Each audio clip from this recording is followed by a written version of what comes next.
Dear student, आज हम देखेंगे कि तीसरे भाग में हमने काफ़ी कुछ क्वेश्चन सॉल्व किया था और मेथड बताया था। इसके बाद जो है विशिष्ट समतलों के समीकरण के बारे में हम पढ़ेंगे। यहाँ पर एक्स वाई समतल का समीकरण जो है z इक्वल टू 0 से निरूपित होता है, या इसको जो है सिम्बलाइज किया जाता है। वाई जेड समतल का समीकरण x इक्वल टू 0 से और जेड एक्स समतल का समीकरण y इक्वल टू 0 से। यानी कि कहने का तात्पर्य है, अगर एक्स वाई समतल को रिप्रेजेंट करना है तो हम z इक्वल टू 0 लिख लेंगे। अब जैसे कि यहाँ एक्स वाई समतल आप देख रहे होंगे कि यहाँ एक्स वाई जेड तीन एक्सिस है, एक्स है, वाई है और यहाँ जेड है और तीन एक्सिस है। या अगर हम इसको इस तरह से बनाएं कि एक्स एक्सिस, वाई एक्सिस और जेड एक्सिस, यानी कि यहाँ एक्स, यहाँ वाई और यहाँ जेड, तो ये एक्स वाई एक्सिस का जो रिप्रेजेंटेशन होगा वह z इक्वल टू 0 होगा। यानी कि इसके रिप्रेजेंटेशन को हम z इक्वल टू 0 लिखेंगे। और जबकि अगर Y X axis, Y Z axis या एक्स जेड एक्सिस को देखते हैं तो पहले वाई जेड एक्सिस को हम अगर रिप्रेजेंट करते हैं तो x इक्वल टू 0 लिखेंगे, ठीक है। और जेड एक्स एक्सिस को अगर हम रिप्रेजेंट करते हैं तो y इक्वल टू 0 लिखेंगे। अतः यह प्लेन को रिप्रेजेंट करने का एक तरीका है, ठीक है, विशेष समतलों को रिप्रेजेंट करने का, या स्पेशल प्लेन्स जो हैं वो उनको रिप्रेजेंट करने का एक तरीका है। चलिए अब आगे देखते हैं हम कि दो समतलों, क्वेश्चन नंबर 8 का सेकंड पार्ट है। दो समतलों, जैसे कि आप यहाँ पर देख रहे हैं 3x minus 6y plus 2z equal to 7 पहला समतल का समीकरण है, और दूसरे समतल का समीकरण 2x plus 2y minus 2z equal to 5 के बीच का कोण ज्ञात करें। यानी कि दो समतलों के बीच का कोण आपको निकालना है, ठीक है। तो आप जानते हो कि जो दो समतल हैं वह अगर उनके बीच का कोण हमें निकालना है तो उसके लिए फार्मूला यहाँ पर दिया हुआ है। यानी कि cos theta equal to a1 a2 plus b1 b2 plus c1 c2 upon under root a1 square plus b1 square plus c1 square और under root into under root a2 square plus b2 square plus c2 square, ठीक है। तो यहाँ a1 a2 b1 b2 और c1 c2 क्या होगा? पहली बात तो पहले समतल का जो एक्स और वाई और जेड का कोफिशिएंट है उसे a1 b1 और c1 से रिप्रेजेंट करेंगे। वह क्या हो जाएगा? a1 b1 और c1, ठीक है। वह a1 b1 और c1 हो जाएगा। यहाँ पर पुनः हम देख लेते हैं a1 और b1 और c1, ठीक है। यह जो है इनका रिप्रेजेंटेशन होगा ये पहले समतल का। तो पहले समतल में देखिए a1 क्या दिया हुआ है? 3 है, ठीक है। b1 है -6 और c1 है 2, ठीक है। अब जो है दूसरे समतल को जो एक्स वाई जेड के कोफिशिएंट हैं उनको a2 b2 और c2 से रिप्रेजेंट करेंगे, a2 b2 और c2, ठीक है। तो यहाँ पर जो है a2 b2 c2 का मान क्या दिया हुआ है? तो यहाँ से देखिए a2 b2 c2 का मान जो है सेकंड, अगर हम प्लेन में देखते हैं तो यहाँ से हमें मिलता है a2 equal to 2, b2 equal to 2 और c2 इक्वल टू -2, ठीक है। तो a2 b2 c2 का मान मिल गया, a1 b1 c1 का। अब इसमें इस फार्मूले में इन मान को हम रख देते हैं, इस फार्मूले में रख देते हैं। तो हमें क्या प्राप्त हुआ? cos theta equal to 3 into 2 plus -6 into 2 और plus 2 into -2 upon under root 3 का होल स्क्वायर प्लस -6 का होल स्क्वायर और प्लस 2 का होल स्क्वायर। यहाँ पर भी दूसरे अंडर रूट में देखते हैं हम 2 का स्क्वायर प्लस 2 का स्क्वायर और -2 का स्क्वायर। यानी कि पहला ब्रैकेट है 9 प्लस 36 प्लस 4 और दूसरे जो है रूट में है 4 प्लस 4 प्लस 4। यानी कि पहले रूट में 9 प्लस 36 प्लस 4 है और दूसरे रूट में 4 प्लस 4 प्लस 4 है। तो पहले रूट में जो है देखिए 9 प्लस 36 ये क्या हो जाएगा? भाई ये 45 हो जाएगा और प्लस 4 यानी 49, और यहाँ पर 4 + 4 + 4 √12 होगा। तो अब हम इसको स्क्वायर रूट से बाहर निकालते हैं और ऊपर देखते हैं, तो ऊपर न्यूमरेटर में 6 - 12 - 4 है, जो कि 6 - 16 होगा, 6 - 16 यानी कि 10 हो जाएगा, -10, यहाँ पर -10 दे दिया गया। अब जो है यहाँ पर देखते हैं कि 49 का जो स्क्वायर रूट होगा वो 7 होगा, और 12 का 2√3 हो जाएगा। तो 7 इंटू 2√3 यानी कि 2 से अगर 10 को काटते हैं तो 5 हो जाएगा, यानी कि यहाँ पर cos theta equal to ±5 upon 7√3।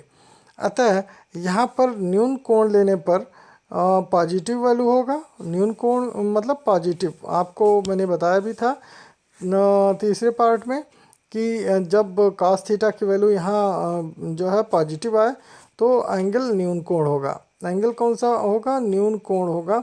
अब जो है cos theta equal to 5 upon 7√3 होगा, यानी theta equal to cos inverse 5 upon 3। ठीक है, तो यह हो गया दो प्लेन के या दो समतल के बीच का कोण निकालने का तरीका, और आपने क्वेश्चन देखा। फिर क्वेश्चन नंबर 10 का सेकंड हम देखते हैं कि किस तरह से होगा। तो क्वेश्चन नंबर 10 के सेकंड में समतलों यानी कि x + 2y + 2z = 5 तथा 3x + 3y + 2z = 8 के लंबवत तथा बिंदु -1, 3 और 2 से होकर जाने वाले समतल का समीकरण। ये बहुत अच्छा क्वेश्चन है, इम्पॉर्टेंट क्वेश्चन है, आप इसको ज़रूर देखें कि इसमें जो है x + 2y + 2z -5 यानी कि 5 को हम ट्रांसपोज मेथड से लेफ्ट साइड लाए, तो x + 2y + 2z -5 = 0, जैसा कि आप यहाँ इक्वेशन नंबर 1 देख रहे हैं।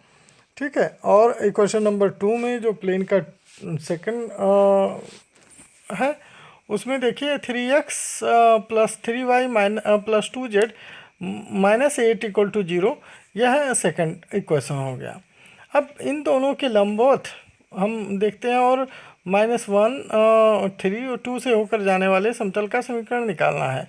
तो सबसे पहली बात तो इन दोनों के लंबवत अगर समतल का समीकरण हमें निकालना हो तो क्या होगा, और यहाँ जो है -1, 3, 2 से होकर जाने वाले समतल का समीकरण। तो सबसे पहले हम बिंदु -1, 3 और 2 से होकर जाने वाले समतल का समीकरण देखते हैं क्या होगा। तो आप जानते हैं कि किसी बिंदु से जाने वाले समतल का समीकरण क्या होता है, ax - x1 + by - y1 + cz - z1 = 0 होगा। उसी अनुसार x1 की वैल्यू -1 है, y1 की वैल्यू 3 है और z1 की वैल्यू 2 है। तो ax + 1 और by - 3, क्योंकि यहाँ 3 है तो by - 3 + cz - 2 = 0 होगा।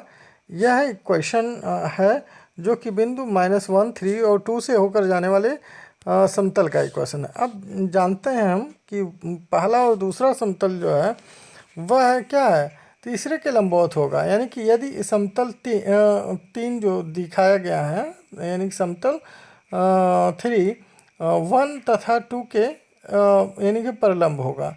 अगर ये दोनों इस पर लंब होते हैं तो इसका तात्पर्य क्या होगा कि इनके जो डायरेक्शन रेशियो का मल्टीप्लिकेशन का जो सम होगा वो 0 के बराबर होना चाहिए।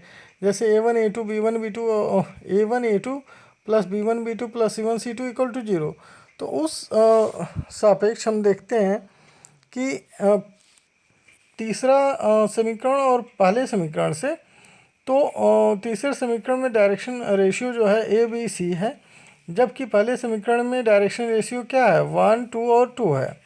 ठीक है, क्योंकि x का कोफिशिएंट 1 है, y का कोफिशिएंट 2 है और z का कोफिशिएंट 2 है। आप यहाँ देखें, ठीक है, यहाँ से हमने ले लिया, अब उनको मल्टीप्लाई करके लिख दिया तो 2 यानी कि a × 1 a होगा, 2 × b 2b होगा और 2 × c 2c होगा। यहाँ पर पहला ये आ गया समीकरण। ठीक है, यहाँ पर अब देखते हैं नेक्स्ट जो है दूसरा समीकरण, कौन सा समीकरण, समीकरण 2 और समीकरण 3 से, ठीक है। समीकरण 2 और समीकरण 3 से इनके डायरेक्शन रेशियो को मल्टीप्लाई करके हम रखते हैं। तो यहाँ पर जो है x इंटू 3 है, तो डायरेक्शन रेशियो इसका 3 हो जाएगा, तो 3 इंटू ए और प्लस 2 इंटू 3 इंटू बी और plus 2 into C equal to 0। अब यह इक्वेशन 4 और इक्वेशन 5 प्राप्त हो गया हमें, यानी कि इक्वेशन 4 मिला और इक्वेशन 5 मिला। तो अब इक्वेशन 4 तथा इक्वेशन 5 को वज्र गुणनखंड यानी कि क्रॉस मल्टीप्लिकेशन मेथड से हल करते हैं। किससे हल करते हैं? क्रॉस मल्टीप्लिकेशन मेथड से अगर हल करते हैं तो ए और यहाँ पर देखेंगे ए के जब कोफिशिएंट लेंगे उनके नीचे जो है यह क्रॉस मल्टीप्लाई होते हैं इनके कोफिशिएंट के, तो यहाँ पर 2 इंटू 2 4 हो जाएगा और 2 इंटू 3 यानी कि 3 इंटू 2 6 -6 हो जाएगा, क्योंकि जो है ये क्रॉस मल्टीप्लिकेशन में एक दूसरे के माइनस में ही ये रखे जाते हैं। जैसे 2 इंटू 2 ये हो गया 4 माइनस रहता है, फिर 3 इंटू 2 यानी कि ये हो गया 6 यानी कि 4 माइनस 6। फिर बी का अगर हम लेते हैं तो बी के जो है क्रॉस मल्टीप्लिकेशन क्या होगा, यानी कि ए और 2c, तो यानी कि ए की जगह 1 है और 2c की जगह 2 है, तो यहाँ पर और यहाँ पर क्या हो जाएगा 2c और यहाँ पर 3a, तो 2 इंटू 3 6। पहले इसका मल्टीप्लिकेशन ले लेते हैं 6 और माइनस 2, तो यहाँ पर ये हो जाता है, ठीक है, 6 माइनस 2 हो जाएगा, तो 6 माइनस 2 हो गया। फिर c का जब हम लेते हैं वैल्यू, तो c की वैल्यू में यह यानी कि a इंटू यानी कि a का कोफिशिएंट इंटू b का कोफिशिएंट यानी कि 3 इंटू 1 3 हो गया, और फिर 2 इंटू 3 यह हो गया 6, ठीक है, तो 3 माइनस 6 इक्वल टू लेमडा हो गया। अतः यहाँ पर हम देखेंगे कि a अपॉन -2 कैलकुलेट कर लेते हैं भाई, 4 माइनस 6 माइनस 2 होगा, b अपॉन 6 माइनस 2 क्या होगा 4 होगा, equal to c upon -3 equal to lambda, ये लेमडा के बराबर मान लेते हैं हम।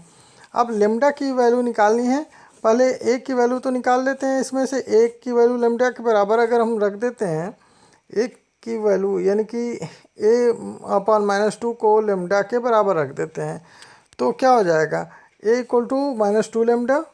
उसी तरह से सेम b अपॉन 4 को लेमडा के बराबर रख देते हैं, क्योंकि सबके इक्वल हैं, तो b upon 4 equal to lambda यानी कि b इक्वल टू 4 लेमडा। फिर c के बराबर है भी हम रख देते हैं c upon -3 equal to lambda, तो c इक्वल टू क्या हो जाएगा -3 लेमडा। अब इस इक्वेशन को ए बी सी की वैल्यू उठाकर हम रख देते हैं इक्वेशन नंबर 3 में। इक्वेशन नंबर 3 में आप देखें, इक्वेशन नंबर 3 में ए बी सी की वैल्यू की जगह हम जो लेमडा में वैल्यू निकाले हैं उसको ला कर रख दिए। अब -2 लेमडा x प्लस 1 हो गया, -4 लेमडा y -3 हो गया, और -3 लेमडा z -2 हो गया।